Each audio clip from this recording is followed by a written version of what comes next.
Now, if you watch the channel, you know that I always advocate that people go out and drive their cars. I always say a dirty car is a happy driver, and that miles equal smiles. And I try to live that ethos myself. I try to get out there and use my cars. But using your cars means that sometimes damage happens. I was at a track day recently, and this happened. If you don't know what this is the inner front fender liner off of my Lotus Elise. Somehow, while out on track, I lost the fender liner, or it came loose, and obviously it was rubbing pretty extensively on the tire. The tire spins right here, wore its way through, and then the next lap, I saw this sitting in the middle of the track. So yeah, stuff happens, and aside from actually totaling your car at the track, most things are fixable. So just a few days after the track day, I was able to secure a replacement fender liner. I cleaned it up, it's ready to install. So I'm gonna show you how to do that and actually make it a little bit better than the way it was mounted before so that it doesn't fall off again. Yeah, I know that I don't need a fender liner and that you can totally run your car without having fender liners in them and it doesn't really matter. But I like to keep the car as close to the way it came as I can. So I'm gonna put this back in, and I just like to keep it complete and not missing parts. All right, so let's get to it. We're gonna fix the fender liner, and actually we have one other little thing that we need to fix too, that the fender liner destroyed when it fell off. All right, so the first thing you're gonna wanna do, obviously, is remove the wheel. So we're gonna loosen up the lug nuts, 17mm socket,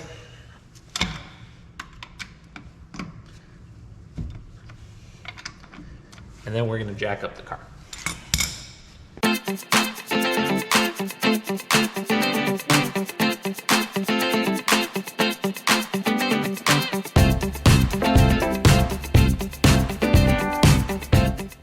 So here you can see that when the fender liner came off, it actually took this connector with it, or half the connector, half of it's still here. This plugs into the side marker light right here. So we need to repair that as well. And I'm not a super pro at doing wiring, so bear with me and try not to laugh at my shoddy work. So these connectors are kind of a special connector here, and you need a special tool in order to get the pins out and to crimp the wires in there properly. But luckily the guy on Lotus Talk who goes by Rapid Lotus, his name is actually Fred. Thank you, Fred, for sending me this already set up little connector with the pigtail, and then I can just solder this to the two existing wires and make the connection. All right, so as I mentioned, I am not a super pro at soldering, but I think I can manage connecting two wires together here, hopefully.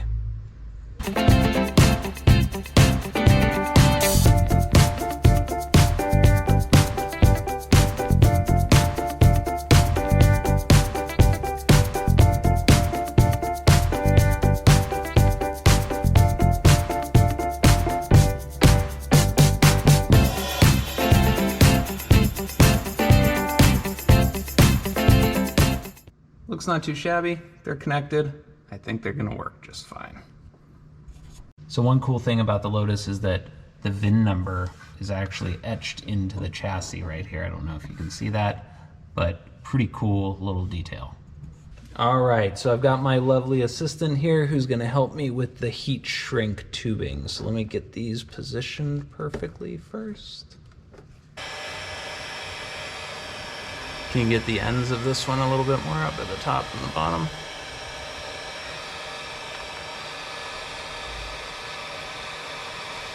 All right, looks good. Great work. All right, so let's just check our connection and see if this worked. There we go, all lit up. We're all set now. All right, so now just for good measure, let's zip tie this up out of the way so that we don't have a problem later. I think that's a pretty good solution, keeps it out of the way, won't be banging around, and if the fender liner falls out, I don't think it's gonna take this out with it again. And you guys know I always like to clean things up while I have them apart.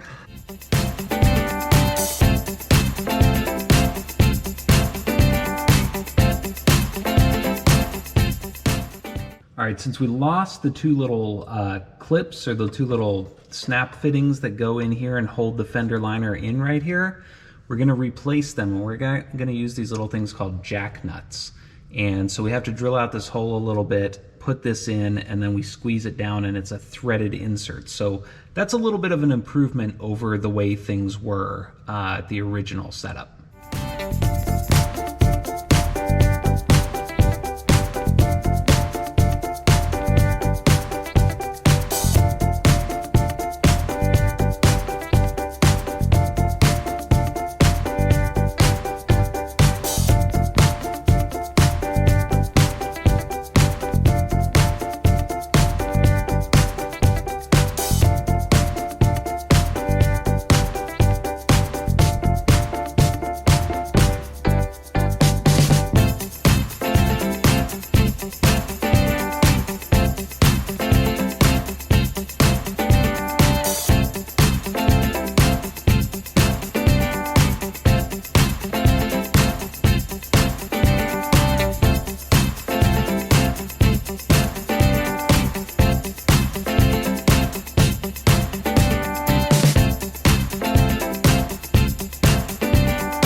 And we're just going to use a regular screw with a washer for that because it kind of has a little captive thing here.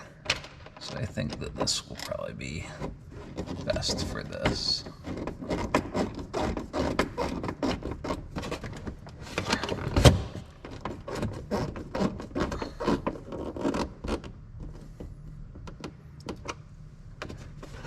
And there we go. All right, so there it is. We've got the new fender liner in. We've got a little better setup than it had before for attaching it, so it'll be more secure. And we've got the car back to the way it was before the track day, as good as new.